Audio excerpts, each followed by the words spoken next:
la compagnie.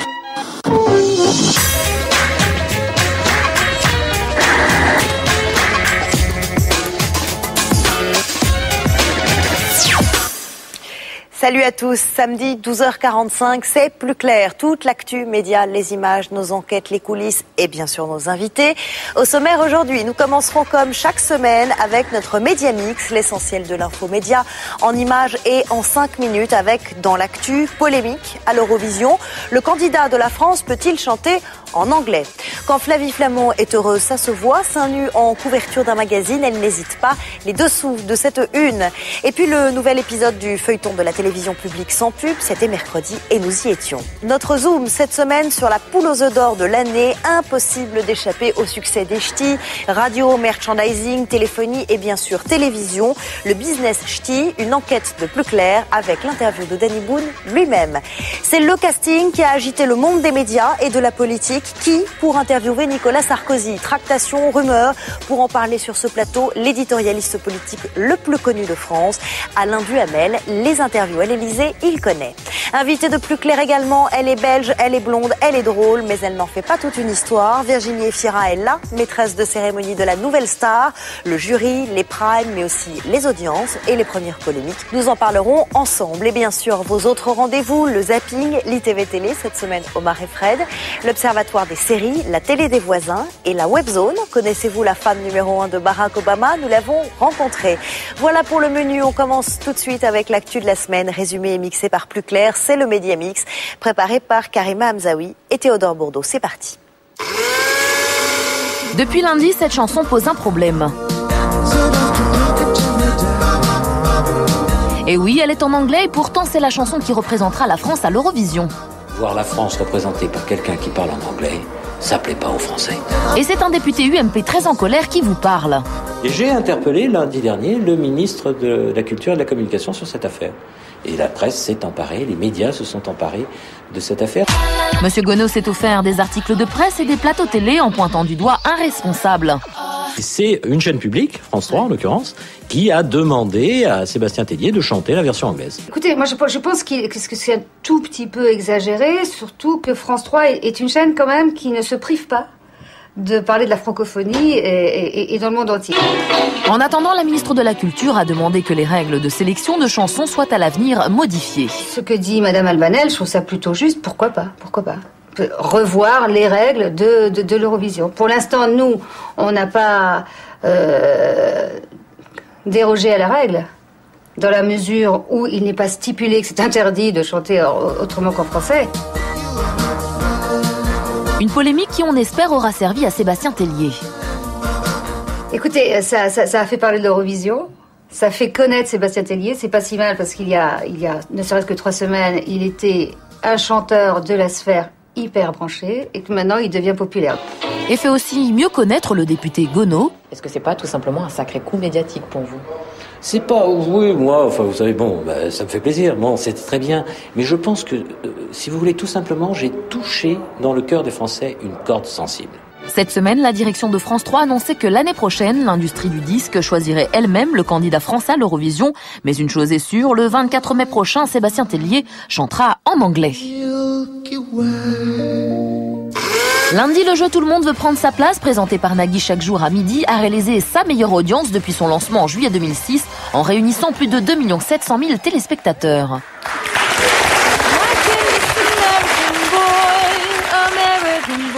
Pour Simona Hari, présidente de la société qui coproduit ce jeu, ce succès était inévitable. Le jeu est à l'antenne depuis presque 2 ans. Et la semaine précédant celle-ci, on a fait notre meilleure audience ever.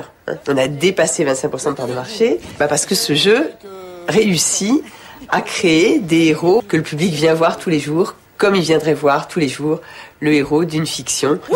Depuis quelques semaines, le succès du jeu s'explique aussi par la présence de Mathieu, un candidat pas comme les autres. 50 victoires et 63 000 €. Mathieu est à l'antenne depuis 11 semaines. C'est un record? Pour le jeu, c'est un record. Pour depuis l'origine des jeux télé, je sais pas si c'est un record, mais un candidat d'un jeu télé qui est à l'antenne depuis 11 semaines, oui, je pense qu'en France, ça doit être un record. Un super candidat indéboulonnable. Lors de quels Jeux Olympiques d'hiver Pierre Fula devient-il une star des Guignols de l'info? Cash à Nagano. Oui, Cash, l'équitation. oui, c'est la 52e victoire de notre champion. Résultat, Mathieu est suivi dans ses moindres faits et gestes. D'ailleurs, toutes ces images, vous les verrez peut-être dans un futur prime time, si et seulement si tout le monde veut prendre sa place, continue à cartonner. Je compte sur vous. Ciao, ciao, ciao. Mercredi, nouvel épisode autour de la suppression de la pub sur le service public. Le député Jean-François Copé remettait un pré-rapport au président Nicolas Sarkozy.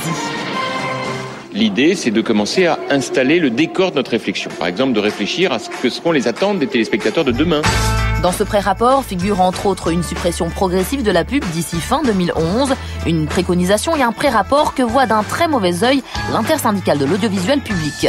Écoutez, ce rapport, pour nous, c'est le grand vide sidéral. Il n'y a absolument rien. Moi, le désert, ça m'angoisse. Et là, en l'occurrence, c'est le désert. Pour le président de France Télévisions, c'est un tout autre point de vue. Je suis plutôt, aujourd'hui, satisfait de ce que j'entends et de la façon dont travaille cette commission, avec beaucoup de sérieux, qui voit beaucoup de monde, qui prend le temps, qui écoute, qui expertise, qui analyse. En revanche, le financement pour compenser les pertes de la suppression de la pub sur le service public pose encore quelques problèmes. On a toujours dit que la clé de ce débat, c'était le financement. Et aujourd'hui, à la mi-avril, on n'est pas plus avancé sur le financement. Ce n'est pas à moi, ni à France Télévisions, ni au syndicat de France Télévisions de définir le modèle économique de France Télévisions. Prochain épisode au mois de mai, en attendant le rapport final de la commission Copé qui sera remis définitivement le 25 juin. Mercredi, le magazine Gala faisait sa une avec une photo toute en transparence de Flavie Flament. Tout le monde dit, elle est toute nue dans le Gala. Non, non. Et non, Flavie Flament n'est pas nue, mais elle a quand même prévenu TF1 qu'elle poserait pour ses clichés, des clichés qu'elle a accepté de faire pour une bonne raison. Elle le dit dans l'interview que si ça n'avait pas été pour des photos de beauté, elle n'aurait jamais accepté d'enlever le haut. Il manque quelque chose, là. Un joli coup médiatique qui, pour Gala, va peut-être booster les ventes. On a 2 millions de lectrices par semaine, donc si on en a encore plus, c'est génial. Certaines de ces photos nous ont rappelé la une de Elle, datant de 2003, avec Emmanuel Béard en couverture, un carton dans les kiosques vendu à 450 000 exemplaires. Gala espère peut-être en faire autant. Quant à Flavie, elle est très optimiste. C'est un carton. Mercredi soir, l'émission de Jean-Luc Delarue, Ça se discute, avait pour thème « Sans sexe, le bonheur est-il possible ?» Parmi les témoins présents sur le plateau, Fred, qui expliquait vivre une sexualité un peu particulière. Enfin, j'ai une libido que je satisfais en me masturbant. Un faux témoignage dont l'auteur est en réalité un pro de l'imposture. Vous allez sur le site de Delarue, vous choisissez un appel à témoins. Là, il y avait, parmi d'autres, il y avait Branleur. Je me suis dit, tiens, Branleur, pourquoi pas. Et d'ailleurs, Fred n'en est pas à son premier coup d'éclat. J'avais déjà couillonné auparavant un sous-sémanchois qui s'appelait Sacré Laurence. Vous ne mettez jamais de chauffage en hiver. Le froid, ça tue les microbes. Encore une nouvelle imposture réussie pour Fred. Beaucoup d'hommes préfèrent la masturbation au rapport sexuel, pas mal de femmes aussi, donc on en parlera ce soir. Merci de votre témoignage. Ni Réservoir Prod, ni France 2 n'ont souhaité commenter ce raté en direct. C'est le premier film de la présidence Sarkozy projeté dans les sous-sols de l'Élysée. Plus de 18 millions d'entrées, le plus gros succès de l'histoire du film français. Bienvenue chez les Ch'tis n'en finit pas de rapporter gros et la télévision est évidemment sur le coup. Analyse d'une success story devenue une business story multimédia. C'est une enquête de Christelle Robière. L'iceberg Ch'ti va bientôt couler le Titanic. Avec 18 300 000 entrées, le film de Danny Boone a déjà dépassé le plus gros succès français, La Grande Vadrouille, et va pulvériser au mois de mai le paquebot US et ses 20 millions d'entrées. Parce que je parle ch'ti, c'est ça ? Bienvenue chez les Ch'tis, c'est le film de tous les records. Record du nombre d'interviews d'abord, dont celle qu'il a accordée à Plus Clair. En France, j'ai dû en faire France, Suisse, Belgique, 300, à mon avis, à peu près. Non, c'est beaucoup. Ça va être ça, 300. Là, on atteint des tels sommets que dès la deuxième semaine d'exploitation, on avait l'impression qu'on faisait la promotion d'un film qui n'était pas sorti, quoi. C'est-à-dire que c'était voilà, comme si on n'avait rien fait préalablement. C'est-à-dire que tout le monde revenait. Et les émissions spéciales affichent aussi des records. Le Grand Journal. On va se retrouver avec Pierre Bourgoin. Qui a réalisé la meilleure audience de son histoire, une journée spéciale sur iTélé. C'est la Ch'timania maintenant. Et la semaine prochaine, il y aura du Ch'ti à 1 contre 100 sur TF1. Alors Luzette, qu'est-ce qui s'est passé donc? Mais j'ai appuyé. Bah non. Ah non, j'ai appuyé. Les émissions spéciales, on les trouve sur TF1 et Canal+. Pourquoi ? Parce que les deux chaînes ont été les premières à croire au film. Canal+ a payé 2,5 millions d'euros pour une première diffusion. TF1, 2 400 000, une deuxième diffusion et plus si affinité. Ce qui nous ravit, c'est surtout de se dire que ce film, il va pas seulement passer une fois à l'antenne de TF1, c'est de se dire qu'on a peut-être retrouvé un film qui va traverser les générations et pendant 30, 40 ans, il continuera à être diffusé à l'antenne de TF1. C'est d'avoir trouvé un film de patrimoine culturel français. Bonsoir Bilout. Une carrière télé à la Grande Vadrouille, est-ce vraiment envisageable ? La Grande Vadrouille, elle a été diffusée 15 fois et la particularité de la Grande Vadrouille, c'est que entre la sortie du film en 66 et la diffusion en télévision, il s'est passé presque 10 ans. Donc il y avait un vrai désir des gens de découvrir. On ne sait pas encore aujourd'hui si les ch'tis auront ce coefficient bronzé ou ce coefficient vadrouille qui fait qu'au bout de X rediffusions, on sera quand même toujours content d'entendre Calabrouille dans sa tirade sur le Nord. Chez le Nord. 15 diffusions sur 40 ans, on ne sait pas ce que dans 40 ans va être la télévision. Elle va être, je sais pas, sur les téléphones, dans le fauteuil là, il va y avoir un nombre de chaînes absolument ahurissant. Oui, mais un succès, ça reste un succès. Un succès reste un succès, oui, c'est vrai. Les businessmen, eux, n'ont pas perdu le nord. Dès la sortie du film, les demandes ont afflué vers le producteur. Au bout de quelques jours, on s'est rendu compte, on a imaginé qu'il y avait quelque chose qui se produisait de fort. Et on a rencontré on a approché les gens de Pathé pour imaginer ensemble ce qu'on pourrait faire pour essayer de prolonger la vie de ce film, au-delà de l'expérience et de l'émotion que les gens pouvaient vivre en salle, une émotion sur leur téléphone mobile et sur leur ordinateur portable. Et l'émotion, c'est une sonnerie ch'ti. Quand il y a un ch'ti qui t'appelle, t'apparais 2 fois. Quand t'as décroché et quand t'as raccroché. Et on s'achemine vers un autre record, celui du nombre de produits dérivés. On essaye de traiter une 30aine de demandes par jour. Ce qui est énorme. Ce qui est monstrueux. Certaines hurluberlues, d'autres normales, des fabricants de maroilles. Qu'est-ce que vous mettez sur le pain que vous trempez là? Ah ça, c'est du maroilles. Du maroilles? Qu'est-ce que c'est que ça? C'est un fromage qui se fait un petit peu fort. On essaye de faire plaisir à tout le monde. Résultat, un inventaire à la ch'ti Prévert. Alors, nous allons trouver un jeu de société, des chaussons pour les enfants, un jeu vidéo où la règle du jeu c'est de livrer le courrier en essayant de s'arrêter le moins souvent pour boire car sinon la route devient tortueuse, l'agenda scolaire, ça c'est les almanachs que votre facteur viendra vous proposer pour avoir ses étrennes cette année. J'ai dit d'accord mais que caritatif. Donc j'ai dit on va réduire au maximum les marges des fabricants, des distributeurs, et on va donner 100% des bénéfices à des associations caritatives, des petites associations du Nord, mais aussi des associations de toute la France, en fait, genre les Restos du Cœur. Résumons, 18 millions d'entrées, 300 interviews, 5 millions d'euros de droits de diffusion et du ch'ti partout à la rentrée.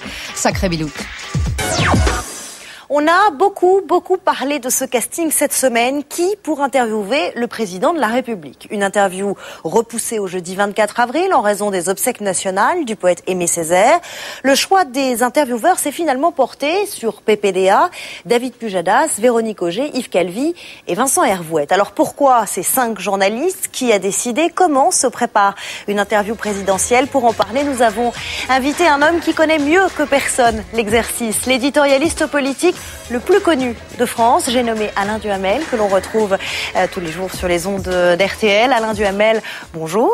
Bonjour. Bienvenue sur ce plateau. Merci beaucoup d'avoir accepté l'invitation de Plus Clair, d'être venu sur ce plateau nous parler de cet exercice qui est très particulier. Hein. Vous avez à votre actif 40 ans de radio, de télévision, de presse écrite, de commentaires politiques, sur tous les tons, sous toutes les formes. Vous avez interviewé Valéry Giscard d'Estaing, François Mitterrand, Jacques Chirac, Nicolas Sarkozy aussi, mais quand il n'était pas président de la République. Est-ce que l'interview d'un président de la République à l'Élysée est un exercice à part? Oui. C'est plus difficile, c'est moins amusant. Il y a une part de protocole, il y a une part de concurrence inévitable, même si on fait semblant de dire le contraire avant, pendant et après avec les autres journalistes. Il ne faut pas raconter que ça n'existe pas, ça existe. Ça existe.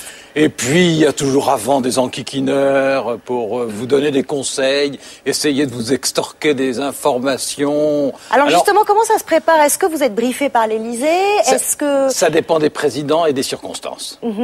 Est-ce qu'il y a des présidents qui sont plus interventionnistes que d'autres? Oui, il y a des présidents qui sont nettement plus interventionnistes que d'autres, mais je dirais que ça dépend plus des circonstances que de leur tempérament. Bon, en clair, quand ils sont dans une situation compliquée, difficile, ils tendent à être interventionnistes.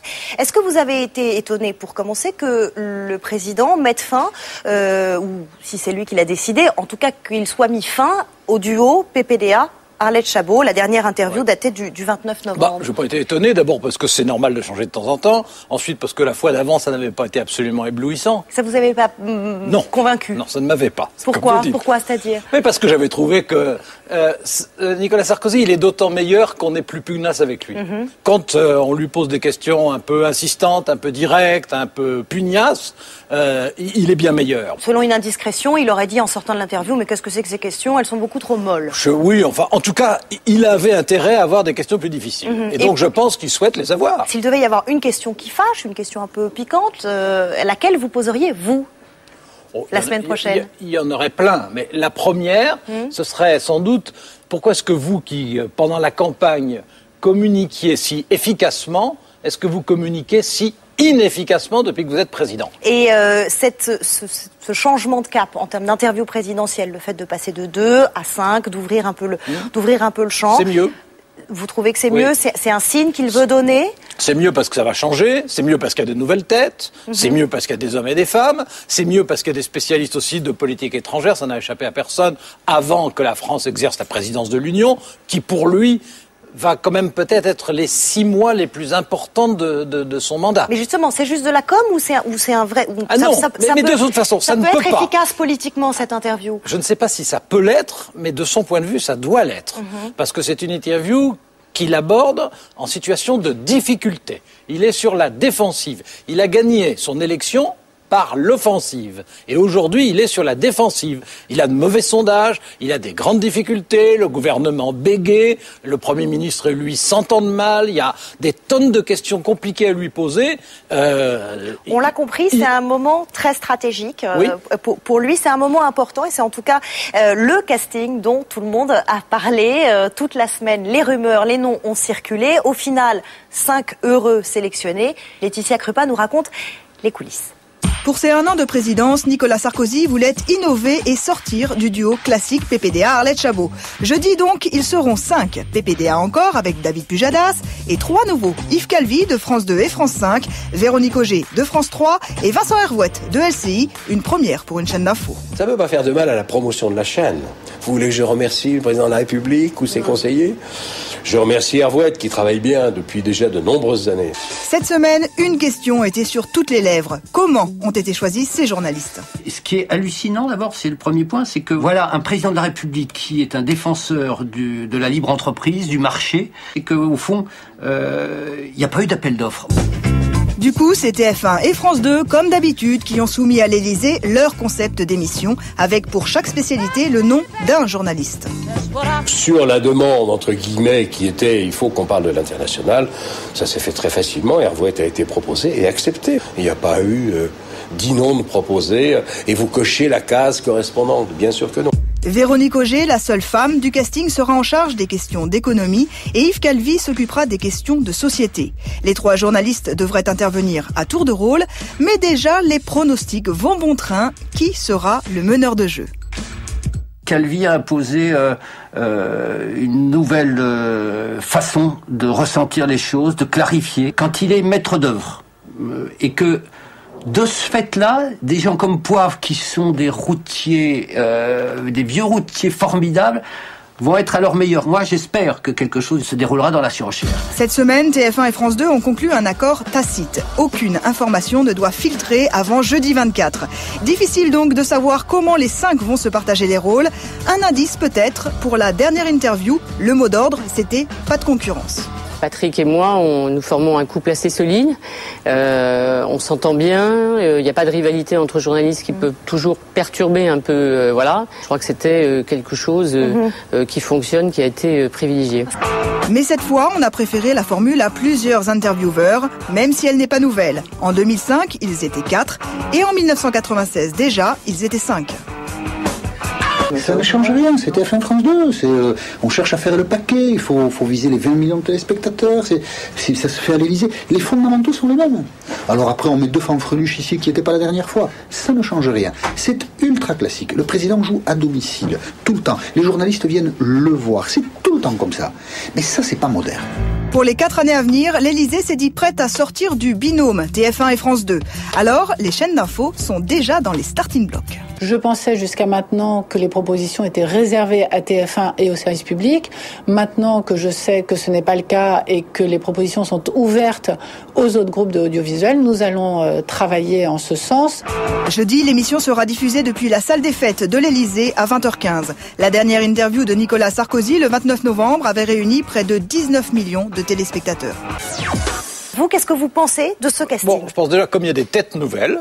Bon, comme c'était la première fois qu'il y a quelqu'un qui était d'une chaîne d'information continue, je pense que de toute façon, il y aura une différence de ce point de vue et, je le répète, une concurrence. Oui. Et la concurrence entre journalistes, c'est bien.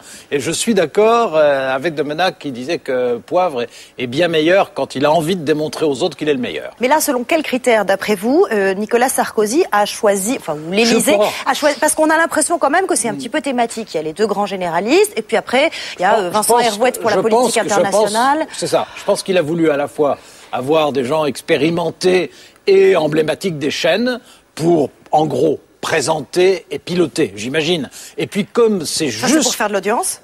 Oui, entre autres. Non, mais c'est essentiel pour lui. C'est l'audience. Mais après, on a l'impression, Yves Calvi, la mouche du coche, la politique internationale... Non, Yves Calvi, je dirais que ça sera plutôt le plantigrade carré.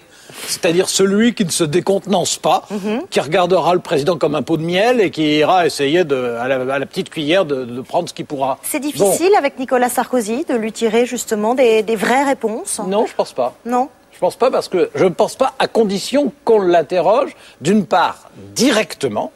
Et d'autre part qu'on connaisse son sujet. Parce que ça, si quelqu'un connaît mal son sujet, il en profite tout de suite.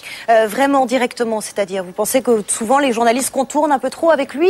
Oui, je pense qu'ils ne sont pas assez directs, oui. Oui, je pense que quand je lui avais demandé le matin en vous rasant, est-ce que vous pensez à être candidat à l'élection présidentielle, du coup, il m'avait répondu, pas seulement pendant que je me rase. On sait qu'en termes de communication du côté des politiques, beaucoup de choses ont changé. Et du coup, votre exercice, celui de l'interview politique, a fondamentalement changé. Fondamentalement, je ne dirais pas, mais a changé. Sans doute, c'est un peu amélioré. Pendant des décennies, la question qu'on se posait à propos des journalistes, notamment ceux qui interrogeaient le président, c'est alors eux, ils sont de quelle sensibilité politique? Ça, c'était pendant longtemps, 30 ans au moins. Ensuite, ça a été, est-ce que ce sont des copains? Est-ce qu'il y a de la connivence ou pas de la connivence? Il y a toujours cette suspicion un peu quand même. Il y a toujours cette suspicion, bien sûr. Mais en même temps, maintenant, il y a d'autres critères qui interviennent. Disons, en gros, est-ce que celui-là, il est à la mode? Est-ce qu'il a un style moderne? Je dirais que la forme, aujourd'hui, est sans doute plus exigeante que le fond. Et je pense qu'avant, c'était un peu le contraire. Avant, je crois qu'on se préparait vraiment, enfin, on essayait de travailler à fond les dossiers pour poser les questions, qu'on posait de façon consensuelle, c'est pas le mot, mais je dirais purement pratique. On ne cherchait pas à faire de numéros. Aujourd'hui, je pense que la forme, que la concurrence entre journalistes, que le désir de montrer à quel point on est brillant, inattendu, original, solitaire... Et ça, vous trouvez que c'est un signe de modernité? Non, je pense que c'est un signe de narcissisme des journalistes. Et je pense qu'on se trompe quand on croit que les intervieweurs sont plus intéressants que les interviewés. Merci beaucoup, en tout cas, de nous avoir apporté votre regard de journaliste politique sur cette interview présidentielle. À suivre, le zapping, l'ITV Télé cette semaine, Omar et Fred. Vous retrouverez aussi l'Observatoire des séries, la télé des voisins, la Webzone. Et bien sûr, notre invitée, Virginie Efira, a laissé Baltar quelques instants pour venir nous parler de la nouvelle star et de ses projets à la télé. C'est juste après la pub. Retour sur le plateau de Plus Clair et tout de suite, comme promis, le zapping. Quand 2 personnalités de la télé font les questions et les réponses, ça donne l'ITV Télé cette semaine, Omar et Fred. Qui parle dans ton oreillette? Personne, puisque je dors avec un traversin. Je n'ai pas d'oreillette. Eh oui. À part notre émission, laquelle tu aimerais présenter? J'aimerais être l'avocat dans Sans aucun doute. Vous allez être dépourvu de vos droits sociaux, madame. Avec quel animateur ou animatrice du PAF prendrais-tu une douche? Magloire et le Stade français, ensemble. Les animateurs télé sont plus de droite ou de gauche? Ça dépend si on les regarde de face ou de dos. Est-ce que tu trouves que Julien Lepers en fait trop? Un champion peut tout se permettre. Quel est l'animateur télé que tu aimerais relooker? Bernard de la Villardière. Qu'est-ce que tu ne referais pas dans ta carrière? Avoir conseillé à M. Chirac de dissoudre l'Assemblée nationale. Quelles sont les initiales de ton pire ennemi dans le PAF? MST. Quel animateur ou animatrice du PAF embrasserais-tu sur la bouche? Bernard de la Villardière après l'avoir relooké. Quel est l'animateur ou l'animatrice le plus mal habillé? Bernard de la Villardière avant mon relookage. Connais-tu un animateur ou une animatrice qui a eu recours à la chirurgie esthétique? Oui, je crois que David Pujadas était plus grand avant. Chante-moi ton générique télé préféré. Dallas, ton univers impitoyable. Ta ta ta ta. Dallas, du plus fort. Quelles sont les initiales de ton pire ennemi à la télévision? TNT. La télé est un univers impitoyable? Ou Non, c'est Dallas, univers impitoyable. Dallas, ton univers impitoyable. Est-ce que tu kiffes Ingrid Chauvin? Elle est française et moi aussi. Donc je la kiffe, je suis chauvin. Ciao les gars, humoriste.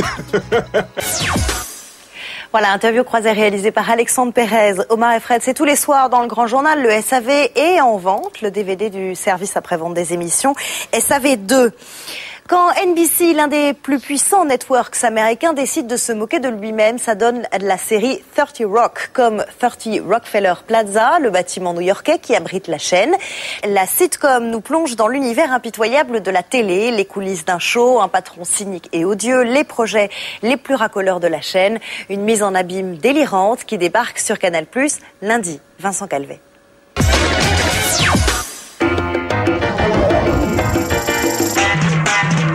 Bienvenue dans les coulisses du Girly Show. Ce show TV n'existe pas, c'est le décor de la sitcom américaine 30 Rock à partir de lundi sur Canal+. Voici la productrice du show et elle va rencontrer son nouveau patron. I want you to think about Tracy Jordan. Isn't he, crazy? Tracy's had his problems in the last few years. I am a Jedi! I am a Jedi! Le comédien Alec Baldwin est ici un vice-président de la chaîne NBC dénué de tout scrupule. How could you change the name of my show? It tested very well with the focus groups. If you say you like it, you can have some pizza. You people like pizza. Si aujourd'hui 30 Rock est une sitcom prestigieuse, au départ ce n'était pas à gagner. À la rentrée 2006, 2 séries de la chaîne NBC ont le même sujet, les coulisses d'un show télé comique. Et la série que tout le monde attend, eh bien c'est l'autre. Studio 60 avec Matthew Perry et Amanda Pitt. La série est signée par les producteurs d'À la Maison Blanche. Bref, Studio 60 a tout pour réussir.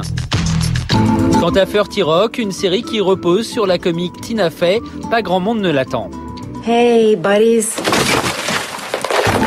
Et les auteurs de 30 Rock ont choisi d'en rire, comme le témoigne cette bande-annonce. So where do I get to meet Aaron? Excuse me? Aaron Sorkin, the West Wing guy. When do I get to meet him? Oh, no, that's not this show. That's the other NBC show about late-night TV. This is the one with Amanda Peet, right? No, this is me and you and Tracy Morgan. Oh, no.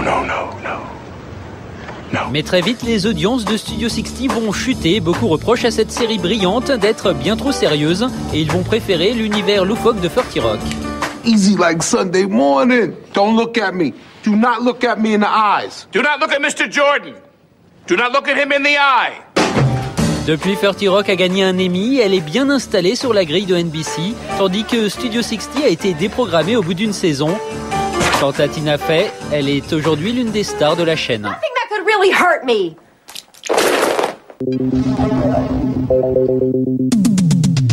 On est en banlieue proche de Paris et même si on est en pleine journée, en fait, c'est déjà la nuit. Action. Asseyez-vous. Nous étions sur les derniers jours de tournage de la prochaine saison de Centrale Nuit, l'une des séries policières historiques des vendredis soirs de France 2, une série dont chaque épisode se déroule en une nuit.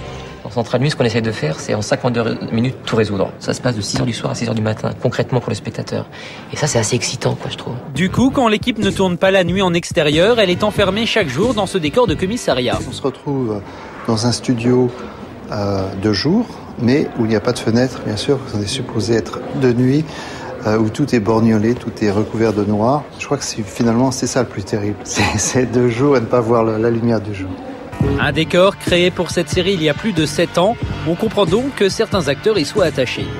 On connaît chaque recoin, donc on arrive à s'habituer. Ça n'est plus un studio, c'est un endroit où on a l'habitude de travailler, on s'y sent bien.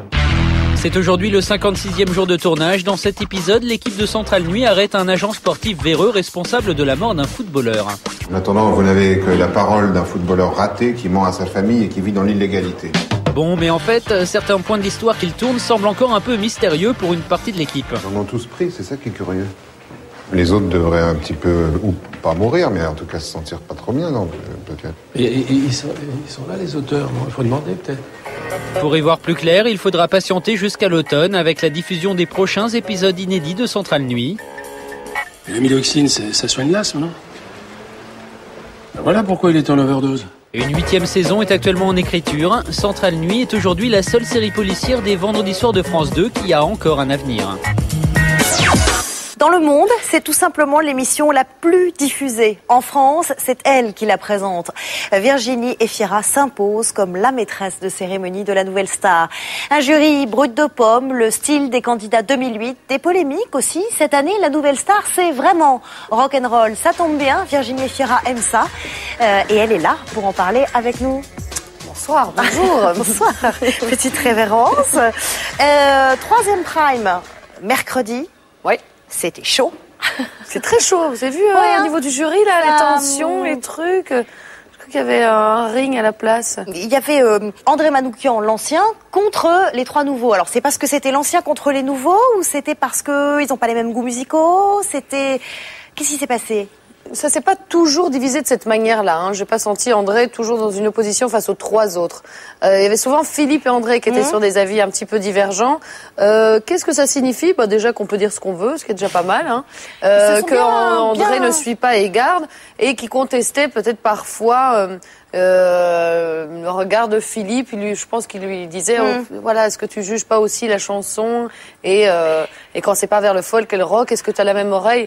Et Philippe défendait un point de vue différent. On va en parler du style de cette nouvelle star 2008. Donc il y a très clairement un goût prononcé vers le rock. Est-ce que ça plaît à tout le monde? Parce que finalement, il y a je sais pas, mais sur l'émission mercredi dernier, j'ai entendu Brel, j'ai entendu Piaf, j'ai aussi entendu The Verve, j'ai entendu Bachung. Donc je trouve ça extrêmement diversifié. Il y a eu une émission spéciale rock. Alors sur l'émission spéciale rock, évidemment, il y a du rock. Cette année, sur le plan des audiences, c'est un petit peu décevant. Le dernier prime, on a compté 300 000 téléspectateurs de moins que la semaine précédente. Alors il y a la concurrence du foot. C'est un élément d'explication selon vous? Il va y avoir encore du foot la semaine prochaine sur TF1. Concurrence qui est quand même effectivement assez rude, qui est plus rude que l'année dernière, ça joue beaucoup. Après, il y a un tassement en général des audiences un petit peu partout. Et alors, il y a quand même autre chose, je pense, c'est que la nouvelle star, elle est multi-rediffusée, et donc c'est une autre manière aussi de la regarder. Ouais, voilà, il y a plusieurs manières de regarder la nouvelle star. Et est-ce que le fait que l'émission prenne une couleur un peu plus branchée, plus rock, plus... Est-ce que c'est excluant? Oui. Est-ce que vous perdez, est-ce que vous prenez pas le risque de perdre en chemin quelques téléspectateurs, voire pas mal? Je ne pense pas. Non, vous en avez parlé avec la chaîne, avec la production? Non, je ne pense pas, parce que j'ai une autre opinion des gens, et c'est-à-dire qu'on ne s'est pas retranché dans un petit milieu qui se regarde, on fait notre petite chanson à nous, personne ne connaît. Je pense que les gens ont aussi envie qu'on le sorte un petit peu des sentiers battus. Et ouais, je trouve ça bien, on est matraqué par les mêmes chansons en permanence, par les mêmes artistes. Vous direz qu'il y a des passes droits et que pour les autres c'est plus compliqué, non? Pour ceux qui auraient raté en tout cas le début de cette saison, à quoi ressemble la nouvelle star 2008? Comment ça a commencé? Comment ça va finir? Je vous propose de regarder ça en images avec Vincent Calvet. Si vous avez manqué le début de la nouvelle star 2008, voici une séance de rattrapage. Début des castings à Marseille, le jury se rend compte que ça ne va pas être facile. On n'est pas dans la merde. Et il y a des tas de candidats, ceux qui sont là pour faire rire et ceux qui sont là pour gagner, mais qui font rire quand même. Je comprends pas pourquoi. Lio hallucine devant Benjamin, elle en pleure presque. Manœuvre n'a pas compris le principe du jeu. J'aime bien ton t-shirt, je te mets oui. Du coup, certains candidats misent trop sur le look. Ah, et la veste. À Lyon, Manoukian tombe amoureux. Et ça lui donne même des idées. Vous chantez pas assez avec votre anus. Parfois, c'est le jury qui énerve les candidats. Et parfois, c'est l'inverse. Putain, ils ont 17 ans, il faut que je change de métier. Amandine bluffe tout le monde. Sinon, certains trouvent le jury un peu trop méchant. Une fois à Paris, Amandine craque. Ouais, je craque. Manœuvre montre ses yeux. Amandine va mieux. Julien met tout le monde d'accord, mais il ne fait pas partie des 15 candidats qui parviennent à Baltar. Chan est sauvé par le jury, Christophe aussi. Non seulement Julien est éliminé, Désolé Julien. mais il doit se lever tôt le lendemain. Et si vous n'avez pas le temps de voir la suite, la voici. Les candidats vont nous quitter les uns après les autres. Chan est éliminé. Bon, on va s'en remettre. Le jury n'arrive plus du tout à se mettre d'accord. Incroyable de dire des conneries comme ça. Cédric quitte aussi l'aventure, mais il n'a pas tout perdu. Tu ne repars pas avec le titre de Nouvelle Star, tu repars peut-être avec Lio. Les deux finalistes sont Benjamin et Amandine, et la Nouvelle Star 2008, c'est... Amandine. Bon, en même temps, on a une chance sur 9 d'avoir vu juste. Amandine. Ah, exceptionnelle, hein. Ou pas. Elle est super. C'est votre chouchoute. Mais je dis pas les chouchous, tu vois, vraiment, je mets 10 sur 10 à tout le monde. On dit ça pendant l'émission, puis après on dit oui, Julien Doré, je l'avais repéré dès le début. Après. Je savais. Mais ouais. J'ai dit après, parce que quand même, on me dit, c'est pas hyper cool de prendre position pour l'un ou pour l'autre, vu qu'ils ont accès à tout ça. Julien, quand il a été éliminé mercredi dernier, était un petit peu amer, on peut mettre ça sur le compte de la déception, et il a laissé entendre que il n'avait pas fait l'interprétation qu'il voulait, qu'on lui avait dit qu'il fallait faire plutôt comme ça. C'est pas le premier candidat qui dit mais c'est pas du tout la chanson que j'avais choisie, je voulais pas chanter comme ça. Ils ont tous un choix de chanson. Dans les autres émissions, il n'y a même pas de choix de chanson. Là, ils ont tous un choix de chanson. Combien? Parce qu'on a entendu parler de 3, de 10, de 50. C'est vraiment un travail commun. C'est-à-dire qu'il y a eux qui proposent des choses. Voilà, par exemple, Icar, il a proposé sa propre version d'une chanson et on l'a prise tout de suite. Pour certains, je dirais que c'est 5. J'ai l'impression que c'est 5 pour tout le monde. Ouais. Et qu'après, effectivement, il y a une discussion avec la production. De se dire, par exemple, si les autres ont choisi 3 chansons extrêmement vivantes, rythmées, etc., bien sûr, comment dire, est-ce que ce serait bien que tu fasses un slow, que tu ailles vers quelque chose de plus romantique, parce qu'il faut équilibrer l'émission. Et quand on chante quand on choisit du Calogero ou du Piaf, voilà, c'est eux qui choisissent. Ah, moi, je ne suis pas là ensemble en disant, voilà, je pense que c'est un travail qui se fait ensemble, bien sûr. Et ça me semble totalement normal. Le phénomène de la Nouvelle Star cette année, c'est Cindy Sander. Ouais, c'est dingue. Est-ce que, alors éliminée assez brutalement lors des auditions. C'est normal qu'elle soit pas prise. C'est normal, mais elle se retrouve invitée à Baltar, donc. Mais oui, mais après, mais moi je suis très contente parce que je me suis dit quand même, c'est normal qu'elle soit pas dans la Nouvelle Star puisque vraiment sur le principe il y avait nouveau et ce qu'elle fait est un petit peu. Est-ce que c'est normal qu'on la montre dans la Nouvelle Star si ce n'est pas pour se moquer d'elle? Parce qu'on sait très bien qu'elle va pas être prise. Oui, mais on en montre plein qui seront pas pris quand même. Oui, c'est un peu le principe. On a fait un sujet sur elle. Mais on oui, savait mais ce qui est très bien dingue, alors mais ce que je me suis dit après, c'est elle a un public quand même, elle a des gens qui la suivent, et ça c'est respectable. Au départ, elle a dit ils m'ont humiliée, ils ont été super méchants avec moi. Ah ben oui, c'est vrai, ils ont été hyper durs avec elle. Ouais. Elle revient quand même. Et là, ils vont plus rien lui dire. Hein. Vous avez fait une série de photos en superstar de cinéma, très belles photos d'ailleurs. Ah oui, mais je les ai fait pour le Elle belge. Ouais. Très belle série. Et alors ils ont vendu pour un magazine qui se vend dans une grande surface. Et pourquoi pas Et dans la presse magazine aussi, il y a une autre série, pour le coup sexy. C'était pour un magazine masculin. Ah ouais, sexy, enfin gentiment sexy quoi. Ouais, enfin. Ouais. J'aurais pu aller beaucoup plus loin. Oui. C'est vous qui avez décidé Non, je me suis. Non, oui, bien sûr. C'est un travail. Mais avant, je l'aurais pas fait. Genre de truc, on se la pète un peu sur des photos. Je l'aurais pas fait parce que l'animatrice de télé mignonnette qui en plus fait ça fait l'ensemble. Je le trouve un petit peu lourdingue. Et là, là, c'est personnel parce que je dis pas que toute la France entière a vu Off Prime ma série, ce qui est bien dommage. Mais moi, d'avoir pu jouer justement un truc d'humour sur soi, où je joue avec les défauts physiques, les défauts intellectuels, etc. Et du coup, c'est vrai qu'Off Prime, comme je me violentais un peu, que je faisais l'imbécile, je me dis je peux bien aller me la péter un petit peu sur quelques photos. Vous seriez prête à poser seins nus en couverture d'un magazine comme l'a fait, ou dans un magazine comme l'a fait Flavie Flamand j'ai vu les photos, semaine dans Gala. Ouais, elles sont jolies. Là, j'ai envie de dire non. Non, je n'ai pas un grand fantasme de montrer mes seins à la planète entière. Non, là, personnellement, ce n'est pas ce qui me tente le plus à l'heure actuelle. Mais pourquoi pas? Mais je n'ai aucun jugement là-dessus. Je trouve ça formidable, la liberté. Merci d'être venu, Merci en beaucoup. tout cas, sur le plateau de Plus Clair, nous parler de cette nouvelle star 2008. On va passer à notre télé des voisins. Dans les années 80, il tordait des cuillères à la télé rien qu'avec la force de son esprit. Aujourd'hui, Uri Geller est producteur et son show de magie de Successor se vend dans le monde entier. La semaine dernière, il était à Cannes pour promouvoir son programme et nous l'avons rencontré. Julien Dugast.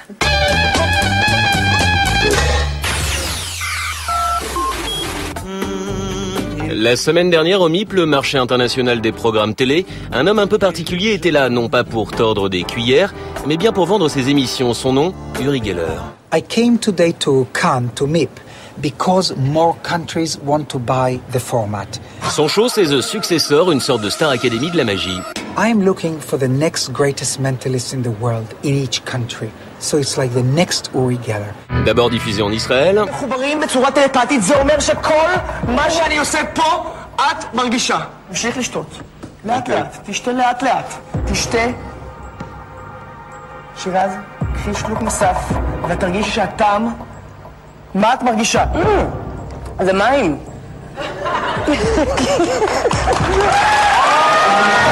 Son émission a depuis fait le tour du monde. Aux Pays-Bas, Uri Geller. En Allemagne, The next Uri Geller. En Hongrie, De csak egy lehet Uri Geller utódja. Aux États-Unis, Uri Geller. Même en Turquie, Uri Geller. La première était diffusée il y a 2 jours. Why is my show successful? Is because people want to believe. People want to see something that is extraordinary. Mais qui est vraiment Uri Geller? Début de réponse avec un homme qui l'a souvent dénoncé, Gérard Majax. Uri Geller, c'est un formidable illusionniste sur le thème du paranormal. Ça attire beaucoup les gens, vous voyez. Mais alors, vraiment qu'il y ait encore des gens qui puissent croire que c'était vrai, évidemment qu'il y a des trucs. On les a démontrés partout. Et ça a toujours beaucoup de succès. Tenez, d'ailleurs, prenez cette clé en main, là. Voilà, ne bougez pas, hein, passez votre doigt dessus. Richissime, l'homme a un secret. Partout où il passe, il crée la polémique. 14 mars 1987, Uri Geller est invité dans l'émission Droit de réponse pour des démonstrations qu'il qualifie de parapsychologiques. J'ai besoin de la même cuillère, la même. Regardez. Oui, ça c'est plus. Oui, je voudrais comparer les deux. Je voudrais que vous montriez une autre cuillère identique pour que vous puissiez voir la déformation. Seulement voilà, Gérard Majax, présent en coulisses de ce show, a eu vite fait de s'en prendre au charismatique illusionniste. Passez votre main dessus, passez votre main. Passez bien votre main. Pensez-y. Believe. Believe. J'ai un pouvoir. Moi aussi maintenant. Il était à vous, Ladislas. J'aimerais être ami avec lui, mais malheureusement tout ça n'est que de la tricherie et on vient d'assister à une gigantesque mascarade. I read a critic about Uri Geller. I don't read it. I measure it. It doesn't matter what they write as long as they spell your name correctly. That's the secret. Et franchement, on n'a pas fini de parler de lui et de ses émissions, qui d'ailleurs pourraient conquérir l'Hexagone prochainement. Tiens, frottez bien avec le doigt, oui, voilà. Oui. Et alors, une émission dans le style de ce qu'on voit actuellement aux États-Unis, où on essaye de trouver le nouveau Uri Geller, bien sûr que ça marcherait en France. Et si son programme arrivait en France, on tient peut-être le successeur de l'ami Uri. Regardez la clé où vous en êtes. Bravo, dites donc. Vous êtes le nouveau Uri Geller. Bravo, Julien. Dans Plus Clair, vous aviez vu Obama Girl, les premières images de la supportrice la plus sexy du candidat démocrate. Puis Obama Girl, le clip. Voici Obama Girl, l'interview. Aux États-Unis, nous avons rencontré celle qui soutient Barack Obama de toutes ses forces et de toutes ses formes. Interview réalisée à New York par Théodore Bourdeau. Quoi de neuf dans la webzone ? Depuis presque 1 an, Obama Girl épice la campagne présidentielle américaine avec des clips qui cartonnent sur le net. À Plus Clair, vous le savez, on est fan. Alors on l'a rencontrée, c'était à New York la semaine dernière dans le studio où elle enregistre ses vidéos.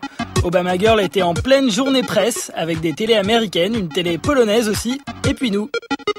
Hello, Plus Clair. C'est en juin 2007 qu'Amber Ettinger, ce mannequin de 24 ans jusqu'ici cantonné au magazine masculin, devient Obama Girl, avec ce premier clip fabriqué en un temps record.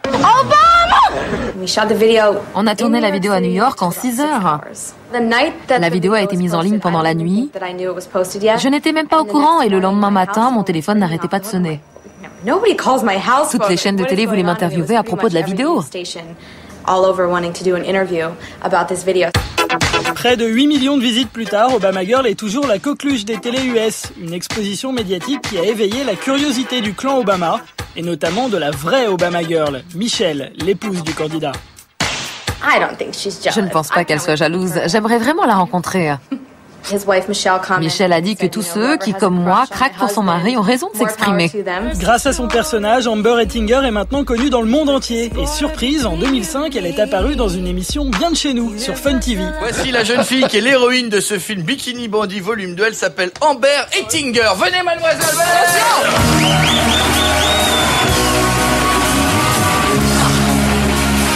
C'était une super expérience. Je faisais la promo d'un film. Je ne parle pas un mot de français, alors je ne comprenais rien à ce qui se passait. Mais je me suis vraiment bien amusée. Il était cool. Mademoiselle, good morning. Good morning. Il devrait me réinviter, on pourrait s'amuser. Avant de revenir peut-être un jour chez Koei, Obama Girl va continuer à encourager son chouchou. Elle prépare une vidéo pour la primaire décisive du 22 avril en Pennsylvanie. À part ça, dans la webzone, la vidéo virale du moment, c'est ça. Des images qui viennent d'une télé locale américaine. Tous les vendredis, à l'heure du point route, dans la matinale de cette chaîne de l'Ohio, on ne parle pas beaucoup du trafic, mais on danse. We have nothing, as you can see on the board, to report, so therefore, we shall dance.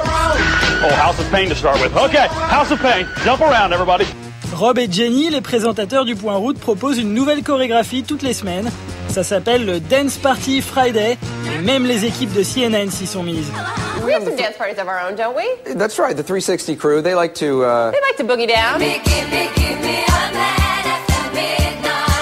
Si les Américains en sont capables, nous aussi sûrement. Alors Plus Clair lance un défi aux présentateurs du Point Route et aux Miss Météo. Et si tous les vendredis, les plateaux de télé se transformaient en dance floor?